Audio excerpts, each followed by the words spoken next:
Գիշերը հայ-ադրբեջանական սահմանին կրկին եղել է չափազանց լարված, կիրառվել են հրետանային միջոցներ, տանկեր։ Սեյրան Օհանյանը դեկտեմբերի 19-ին վաղ առավոտյան անակնկալ մեկնել է Լեռնային Ղարաբաղի Հանրապետություն, այս մասին տեղեկացրել է Հայաստանի Հանրապետության Պաշտպանության նախարարության մամուլի խոսնակը։ Շվեյցարիայի մայրաքաղաքում ավարտվել է Սարգսյան-Ալիև հանդիպումը, սա վերջին 2 տարում Հայաստանի և Ադրբեջանի նախագահների թվով 4-րդ հանդիպումն է։ Բեռնի հանդիպումը ռազմավարական լուրջ փոփոխություններ չի խոստանում, սակայն իրավիճակը անկանխատեսելի է Ռուսաստան-Թուրքիա հարաբերությունների լարումից հետո ամերիկյան վերլուծաբանների տեսակետը։ Ձերբակալվել է Հայաստանի Հանրապետության Պաշտպանության նախկին փոխնախարար Վահան Գրիգորի Շիրխանյանը, նա կասկածվում է Արթուր Վարդանյանի կողմից ստեղծված հանցավոր համագործակցությանը մասնակցելու, դրա օգտին գործելու համար։ Աշակերտների թիվը պակաս է, իսկ ավագ դպրոցներն ու վարժարանները շատ են, Գյումրու որոշ պետական դպրոցներ վերակազմակերպվել են։ Էլեկտրիկ Երևան ոտնահարված իրավունքների 1 օրը, վավերագրական ֆիլմ Բաղրամյան պողոտայում հունիսի 23-ի վաղ առավոտյան ծավալված դեպքերի մասին։ Քանի դեռ գործում է բանականությունը, պետք է օգնել կարիքավորներին։ Գյումրու թիվ 3 դպրոցի աշակերտական հանրույթը հերթական անգամ հանդես է եկել բարեգործական նախաձեռնությամբ։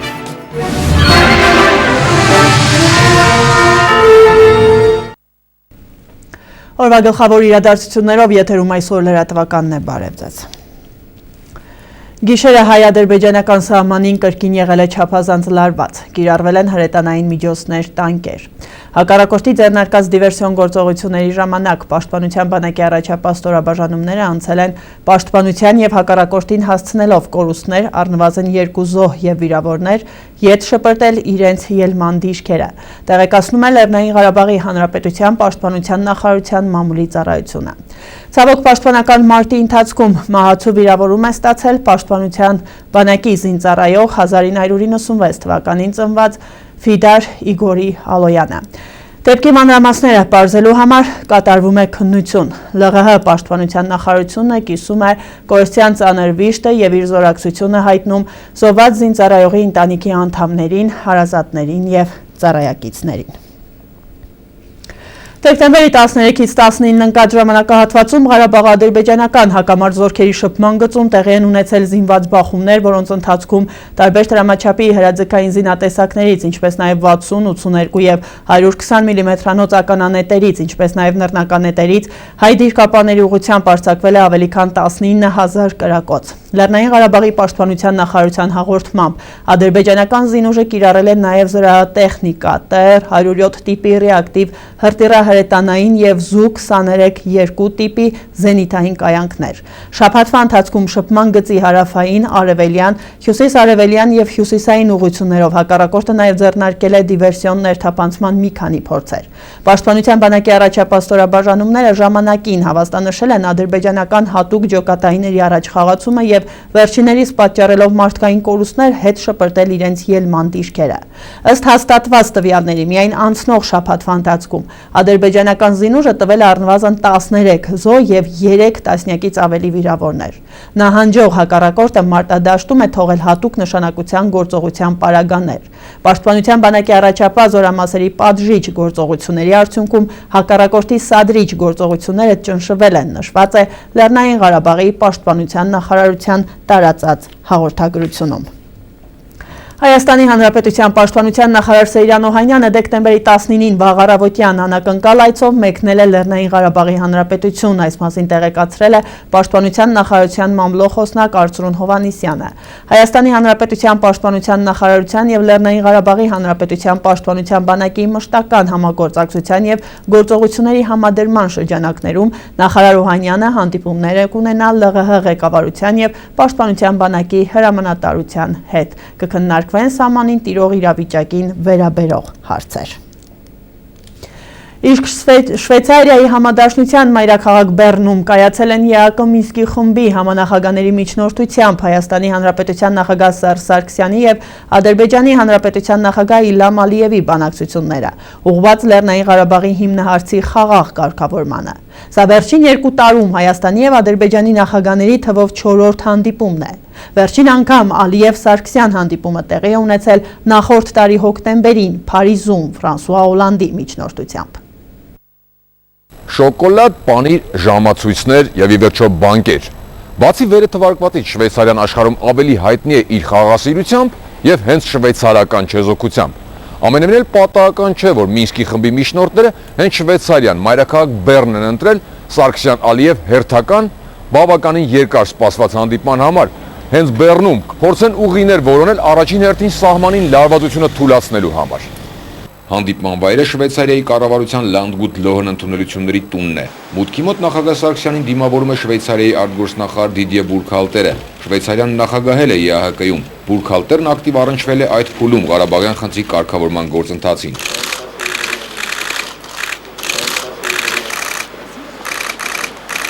Րոպեներ առաջ Բուրքհալտերը Ալիևին էր դիմավորել։ Նա ու համանախագահները սպասում են Հայաստանի նախագահին։ Մինչև բանակցությունների սրահ մտնելը համատեղ լուսանկար։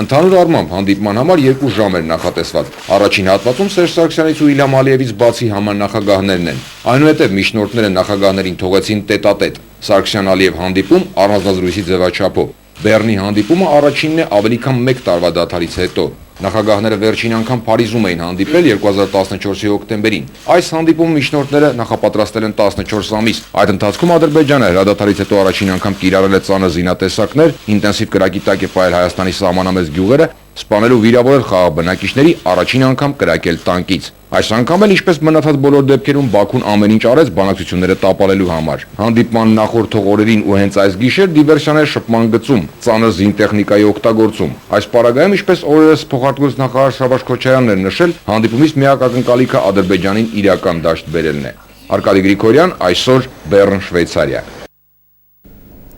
Հայաստանի եւ Ադրբեջանի նախագահների միջև կայացած հանդիպման մասին հաղորդագրություն է տարածել Հայաստանի Հանրապետության նախագահի աշխատակազմը։ Բանակցությունների ժամանակ քննարկվել են հակամարտության գոտում լարվածության նվազեցման ուղղված քայլերը եւ հիմնախնդրի կարգավորման առաջ մղման հնարավորությունները։ Արտաքին գործերի նախարար Էդվարդ Նալբանդյանը բանակցությունների ավարտին պատասխանել է հայաստանյան լրատվամիջոցների ներկայացուցիչների հարցերին, մեկնաբանելով հանդիպման արդյունքները։ Այս հանդիպման ժամանակ կողմերը արտահայտեցին իրենց մոտեցումները տարբեր տարրերի, տարբեր սկզբունքների շուրջ հիմնախնդրի կարգավորման, որոնք ներկայացված են եռանախագահների կողմից, եւ կարող ենք նորից վերահաստատել, որ կողմերը ցավոք մոտեցումները կողմերի մոտ չեն կամ չեն համընկնում։ Բայց այստեղ ոչ միայն Ադրբեջանի մոտեցումները չեն համընկնում, մոտ չեն Հայաստանի մոտեցումներին, այլ նաեւ Ադրբեջանի մոտեցումները կարող ենք ասել, որ չեն համընկնում եւ չեն համապատասխանում եռանախագահու երկրների առաջարկներին։ Դուք գիտեք, որ 5 հայտարարություն է եղել Լեռնային Ղարաբաղի հիմնախնդրի կարգավորման վերաբերյալ եւ Ադրբեջանը մինչ այսօր ամեն ձևով խուսափում է որևէ հողում կատարել այդ հայտարարություններին, որտեղ արտահայտված են այն սկզբունքները, այն տարրերը եւ եռանախագահները բազմիցս նշել են, որ այդ առաջարկները արված են որպես մեկ ամբողջություն եւ տարանջատել ինչ որ մեկ սկզբունք կամ մեկ տար մյուսներից անհնար կդարձնի ընդհանրապես կարգավորումը։ Եվ Ադրբեջանը փաստորեն, եթե Հայաստանը մեր կողմից մենք բազմիցս արտահայտվել ենք, որ մենք պատրաստ ենք այդ առաջարկների հիման վրա շարունակել բանակցությունները եւ գնալ կարգավորմանը, Ադրբեջանը այդպես էլ որևէ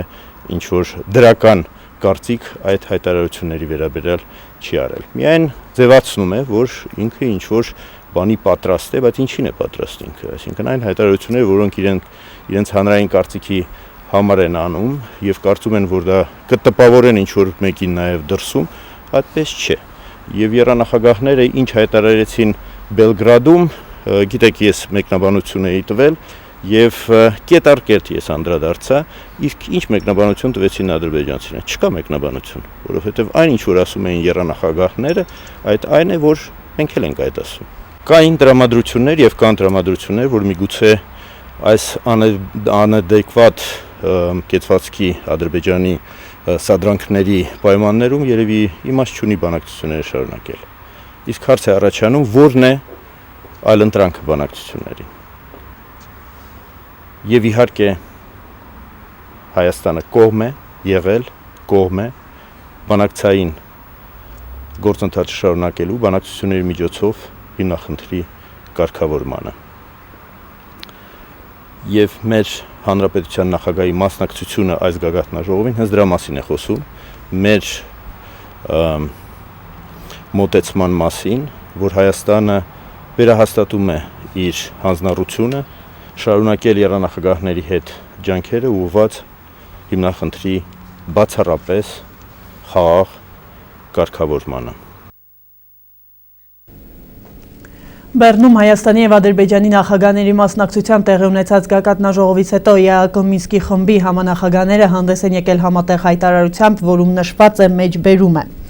Երկու երկրների ղեկավարները քննարկել են վերջին շրջանում տեղի ունեցած բռնությունների դեպքերը եւ մասնավորապես մտահոգություն են հայտնել ծանր զինատեսակների կիրառմամբ պայմանավորված զոհերի, այդ թվում եւ քաղաքացիական անձանց շրջանում առնչությամբ։ Նախագահները իրենց աջակցությունն են հայտնել համանախագահների շփման գծում եւ հայ-ադրբեջանական սահմանին բռնության ռիսկերի նվազեցմանը, այդ թվում հետաքննությունների մեխանիզմ կիրառելուն միտված առաջարկների մշակման աշխատանքին։ Հաստատել են իրենց պատրաստական շարունակել ներգրավվածությունը համանախագահների ներկայումս բանակցվող առաջարկների շուրջ։ Նրանք նաև վերահաստատել են իրենց հանձնառությունը Մինսկի խմբի ձևաչափին։ Համանախագահները պատրաստակամ են շարունակել միջնորդական ջանքերը Լեռնային Ղարաբաղի հակամարտության խաղաղ բանակցությունների միջոցով կարգավորման համար կողմերի հետ աշխատելու ուղղությամբ, մեջբերման ավարտը։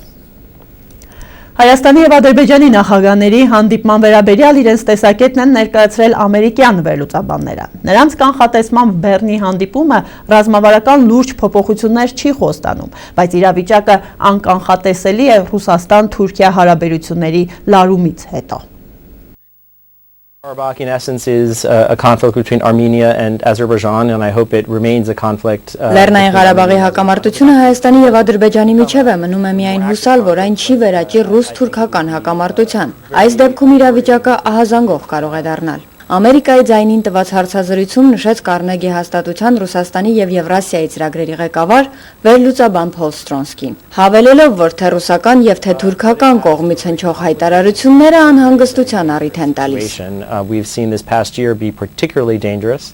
Շփման գծում իրավիճակը արդեն իսկ լարված էր, այն գնալով ավելի է սրվում։ Ռուսաստան-Թուրքիա հարաբերությունների վատթարացումը դրական ոչինչ չի խոստանում այս պարագայում։ Ըստ արտաքին քաղաքականության հետազոտությունների հաստատության վերլուծաբան Մայքլ Սեսիրիի ռուս-թուրքական հարաբերությունների վատթարացումը անհարմար իրավիճակ է ստեղծել հատկապես Ադրբեջանի համար։ So it actually puts Azerbaijan in a very difficult. Ադրբեջանը հայտնվել է անհարմար իրավիճակում։ Մի կողմից կշեռքին են դրված Թուրքիայի հետ հարաբերությունները, մյուս կողմից Ռուսաստանը, երկիր, որի հետ Ադրբեջանը ամուր կապեր ունի։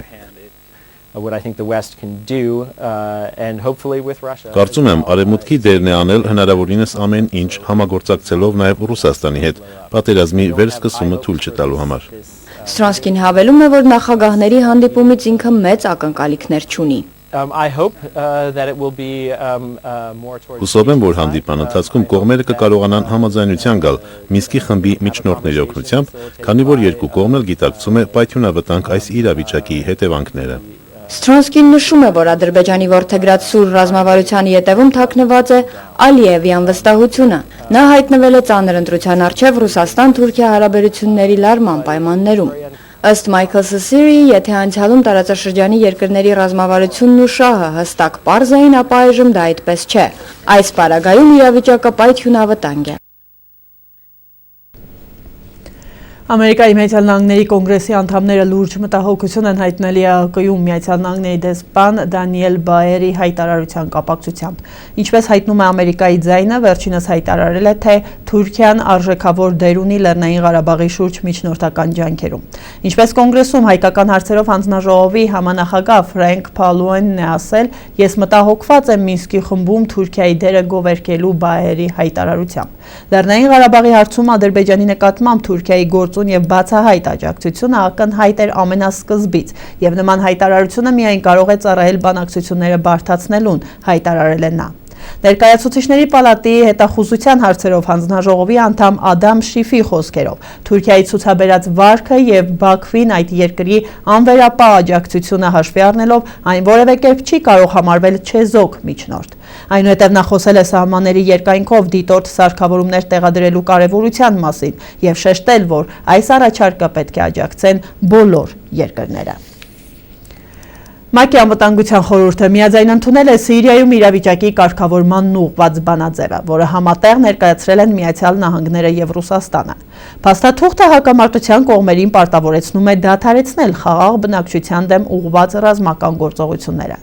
Բանաձևում ընդգծվում է նաև, որ երկրի ապագայի մասին որոշում կարող է ընդունել միայն սիրիացի ժողովուրդը։ Փաստաթղթի համաձայն ՄԱԿ-ը պարտավորվում է կազմակերպել Դամասկոսի եւ ընդդիմության միջև բանակցային գործընթացը, որի մեկնարկը նախատեսված է 2016 թվականի հունվարին։ Բանաձևում սակայն որևէ հիշատակում չկա երկրի գործող նախագահ Բաշար Ասադի մասին, որի հրաժարականն է պահանջում Վաշինգտոնը։ Ավելի վաղ Միացյալ Նահանգների նախագահ Բարակ Օբաման իր ամենամյա ամփոփիչ ասուլիսի ժամանակ հայտարարել է, թե Ասադը իր համաերկրացիների մեծամասնության աչքի առաջ սպառել է իր լեգիտիմությունը եւ նա պետք է լքի երկրի նախագահի պաշտոնը, որպեսզի վերջ տրվի արյունահեղությանը։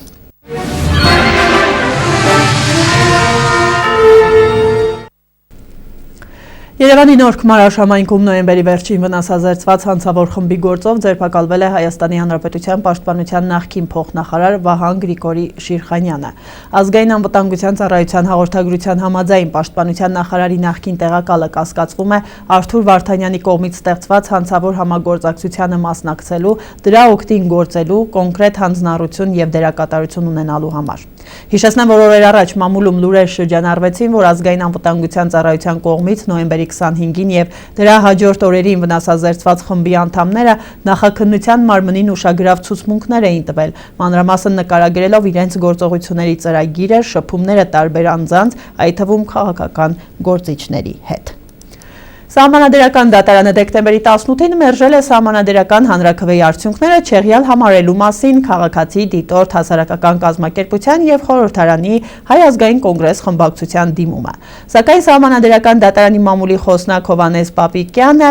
ասել է, որ հանրաքվեի արդյունքները չեղյալ համարելու համար դատարան պետք է ներկայացվի 27 падգամավորի ստորագրությամբ դիմում։ Պահանջված ստորագրություններ չեն եղել, իսկ հասարակական կազմակերպությունն օրենքի համաձայն չի կարող սահմանադրական դատարան դիմել, նշել է Հովհաննես Պապիկյանը։ Հիշեցնեմ, որ դեկտեմբերի 15-ից ՀԱԿ խմբակցության կողմից նախաձեռնված ստորագրահավաքին միացել էր 19 падգամավոր։ Շարունակում ենք թողարկումը։ Գյումրեցի եւս մեկ անօթևան ընտանիք այսօր բնակարանատեր է դարձել։ Մարտիրոսյանների ընտանիքը ավելի քան 1 տասնամյակ բնակվել է տնակում, ընդ որում տեղափոխվել տնագից տնակ։ Շիրակի թեմի Սուրբ 7 վերք եկեղեցու բարեգործական ջոկատի կողմից իրականացվող 1 բացիկ 1 բնակարան 3 նախաձեռնության շրջանակներում տպագրվել էր 10,000 բացիկ, որոնք ի տարբերություն նախորդ տարվա վաճառվել էին ամբողջությամբ։ Հասույթից գոյացած գումարով էլ ծրագիրն իրականացնողները գնել են 3 սենյականոց սեփական տուն։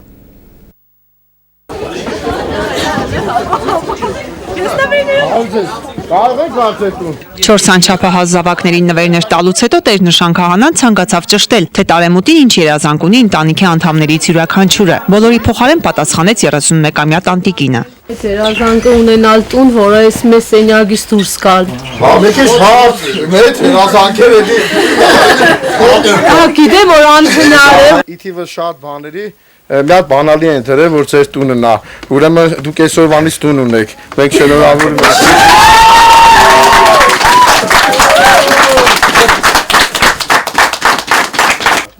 Սեփական տան բանալիներ ունենալու փաստն ամուսինների համար անսպասելի էր։ Սոցիալապես անապահով եւ տնակում բնակվող շատ ընտանիքներից հենց նրանց էր բախտ վիճակվել դառնալ սեփական տան տեր։ Ուրախության եւ երախտիկի արդյունքները թաքցնել նրանց չհաջողվեց։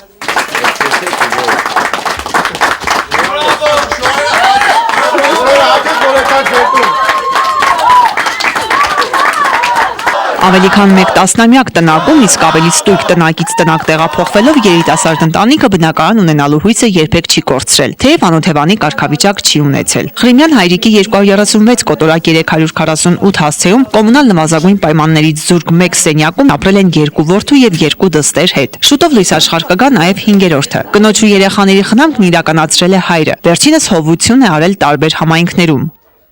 Հովություն կենեմ 15 տարի, սավեն եմ։ Գյուղերը։ Ստեղ էլ մեկ սենքեր առևտուր է մեր էպաները, բայց ծեր չի տվել, զգացել եմ, որ նիգե հարմար գործել, գնացել եմ հարմար գործել, ինձ ենք ես 7 ամիս ստեղ չեմ եղել։ Անօթևան չենք ու իրոք հույսը չունեի, որ երբևիցե իրոք սեփական տան ինչ որ մի օր Կուկարեդոնը ռեսել գլխիս կռիշկերների մեր երեխեքիս կարող եմ ապրել։ Ղուկասյան 159 հասցեում տանտերերին մեկ այլ անակնկալ էր սպասվում։ Նոր տուն մուտք գործելու կարմիր ժապավենը կտրվեց Շիրակի թեմի առաջնորդ Միքայել եպիսկոպոս Աջապայանի եւ ընտանիքի ավագ որդի 11-ամյա Իսահակի ձեռքով։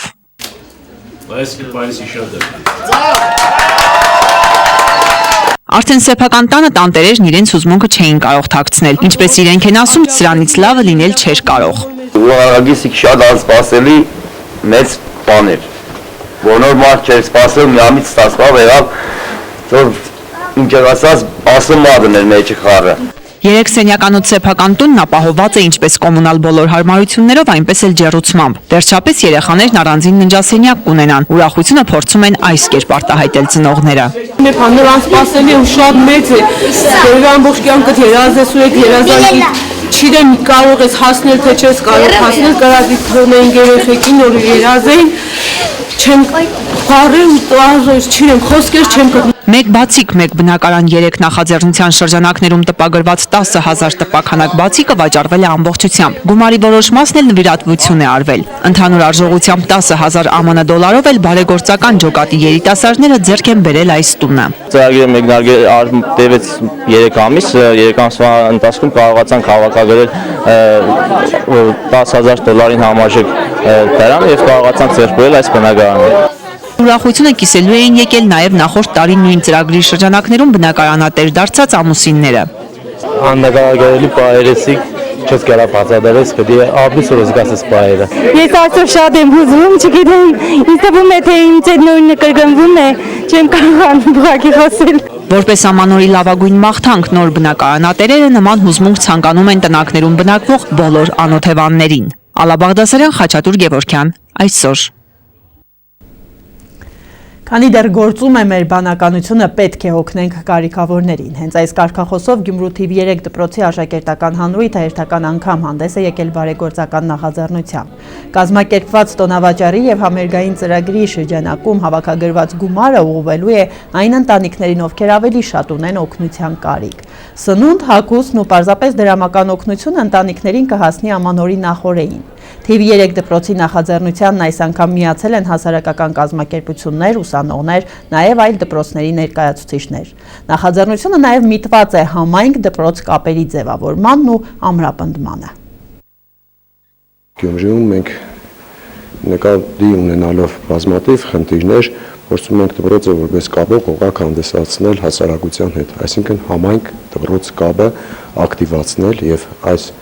արդյունքում ստանալ այնպիսի մի շահկապված մի խմորում, որի արդյունքում անմիջականորեն կշահեն բոլորը։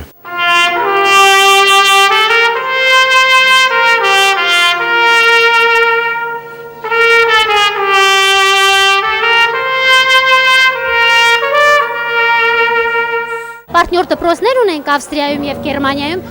մենք շատ բան իրենցից սովորեցինք։ Իրենց կրթական ծրագիրը, ոչ կրթական բովանդակությունը շաղախված է հասարակական աշխատանքով, սիրո, համերաշխության, մերձավորի հանդեպ ուշադրության եւ ուզում եմ միաժամանակ որ երիտասարդները խնդիրների իրենց սևեռումը փոխեն մեկ այլ բանի վրա, այսինքն վերցնողից դառնան տվող։ Այս տարի որոշեցինք մի քիչ ավելի լայնացնել ֆորմատը եւ միջոցառմանը ներգրավել նաեւ համայնքի ուրեմն բնակիչներին։ Այսինքն հիմա այս միջոցառմանը ուրեմն իրենց մասնակցությունն են բերել Գյումրի քաղաքի եւ նաեւ Շիրակի մարզի բոլոր գյուղերի ու քաղաքների, ասենք շահագրգիռ անձիկ, ովքեր որ ինչ որ կերպ կարողացել են, ասենք նախաձեռնությանը օժանդակել, աջակցել։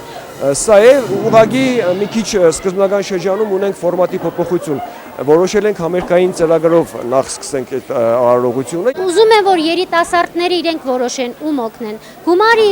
հավաքելուց հետո մենք նորից նիստ ենք անելու։ Իրենք առաջարկներ կանեն, կամ մեկ ընտանիքի, կամ մեկ հիվանդի, կամ մեկ զինվորի, կամ եթե իրենք գտնեն, որ պետք է մի քանի ընտանիքների օգնել, մենք սիրով նորից նոր տարվա նվերներով եւ որոշակի գումարով կայցելենք ընտանիքներին, կուրախացնենք տատիկ-պապիկներին։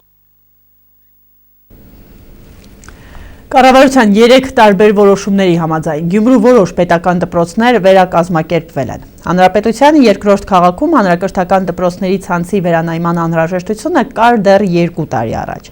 Պատճառներից էր աշակերտների թվի պակասն ու ավագ դպրոցների վարժարանների շատ լինելը։ Առաջիկայում այս հաստատություններում կմեկնարկի փաստաթղթերի գույքերի ընդունման հանձնման գործընթացը, սակայն առայժմ անհայտ է, թե այս վերակազմակերպումների հետևանքում հանրակրթական հաստատություններում հաստիկային ինչպիսի փոփոխություններ կարող են լինել։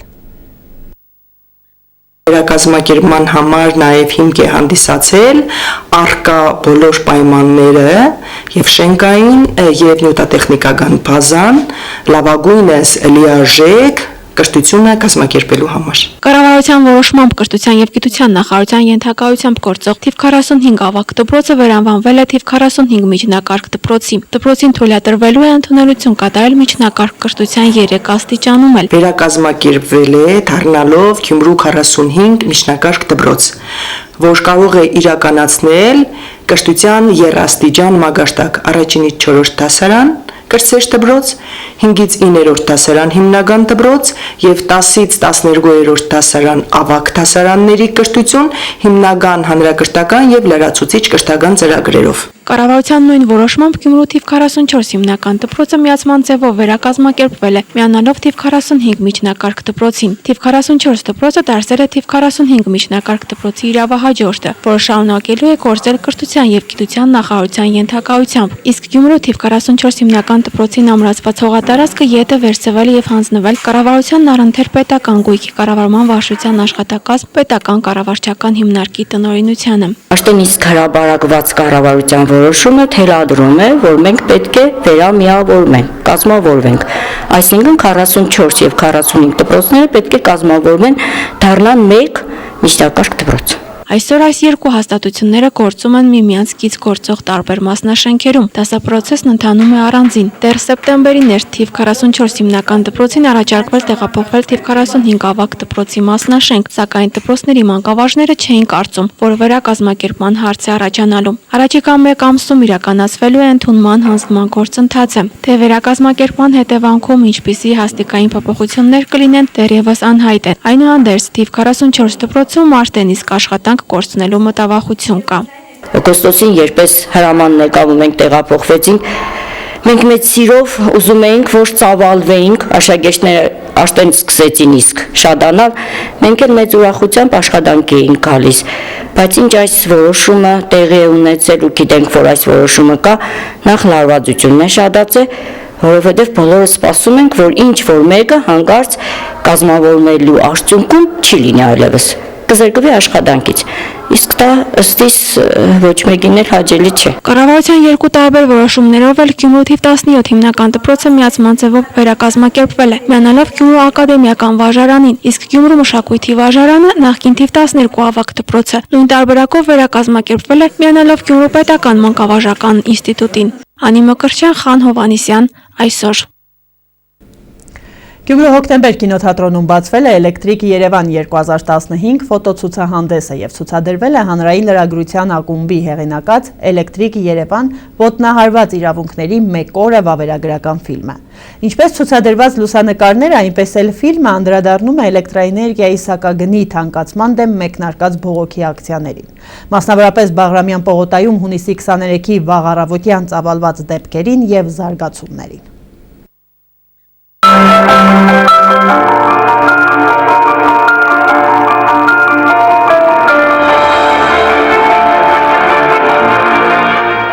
Էլեկտրիկ Երևան ոտնահարված իրավունքների 1 օրը վավերագրական ֆիլմը նկարահանվել է բաց հասարակության հիմնադրամներ Հայաստան կազմակերպության ֆինանսական աջակցությամբ։ Նպատակը մեկն է ներկայացնել եւ պատմել Բաղրամյան պողոտայում հունիսի 23-ի վաղ առավոտյան ծավալված դեպքերի եւ զարգացումների մասին ականատեսների հավաքի մասնակիցների աչքերով եւ լսել գնահատականներ մարդու իրավունքների պաշտպանից ոստիկանության, հասարակական կազմակերպության ներկայացուցիչներից, քաղաքացիական հասարակության եւ այլ անդամներից։ Կարծում եմ բոլորդ հիշում եք, որ ոստիկանական ուժերի միջոցով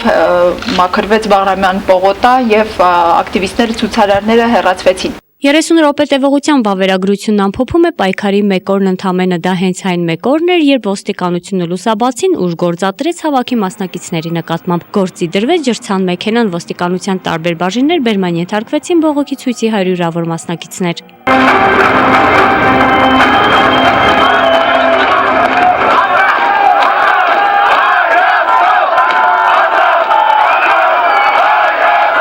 Ֆիլմն առավել ամբողջական կլիներ, եթե հանրապետության բոլոր քաղաքներում ծավալված պայքարն արտացոլել էր Գյումրին, Վանաձորը, ասում է դիտման մասնակից եւ Էլեկտրիկ Գյումրի բողոքի ցույցին մինչեւ վերջ մասնակցած եւ ի թիվս այլոց ոստիկանության համապատասխան բաժին բերման ենթարկված ակտիվիստ գյումրեցի Կարեն Պետրոսյանը։ Սա բաց է, քանի որ պետք էր փաստել, որ հենց Գյումրիում հարուցվեց քրեական գործ բերման ենթարկված ակտիվիստի դեմ, ինչը միակն էր հանրապետությունում հիշյալ օրվա հետ կապված։ Մտահոգությունը այն է, որ ներառված չէ նաև Գյումրիի դեպքերը, որովհետև Էլեկտրիկ Երևանի անբաժան մաս է նաև Էլեկտրիկ Գյումրին եւ հենց Էլեկտրիկ Գյումրու ամբողջ մեսիջը, ամբողջ հաղորդագրությունը կամ ամբողջ օրակարգը ֆիքսացված էր երևանյան զարգացումների հետ եւ նաև այն որ Գյումրիի ակտիվիստները բերման ենթարկեցին, հետո գործ հարուցվեց եւ այլն, սա էլ ուղղակի պատասխաններ Երևանում այդ առավոտ խաղաղ ցուցարարների ցրման, երբ որ դրան անմիջապես հաջորդեց մեր կողմից Գյումրի Սայաթ-Նովա փողոցի արգելափակումը կամ այդ փողոցում ակցիաներ եւ բողոքի այսպես դրսևորումները եւ հետեւաբար կարելի է ուշադիր լինել, որ նման ֆիլմերում պատկերը լինի ամբողջական։ Բաղրամյան պողոտայում ծավալված դեպքերը նաև ներկայացվեցին ֆոտոցուցադրությամբ Էլեկտրիկ Երևան 2015 ֆոտոլուր գործակալության նախաձեռնությամբ է իրականացվել։ Ընդհանուր առմամբ այս ցուցադրությունը 70 լուսանկար է ներառում, սակայն Գյումրի բոլորը չի բերվել, տեխնիկապես հնարավոր չի եղել, ասում է ֆոտոլուր գործակալության տնօրեն Մելիք Բաղդասարյանը։ Ճիշտ է, չկարողացանք ամբողջ նյութը բերել այստեղ 70 նկար, ուղղակի ֆիզիկապես տեղի իմաստով, բայց 35 նկարը կարծում եմ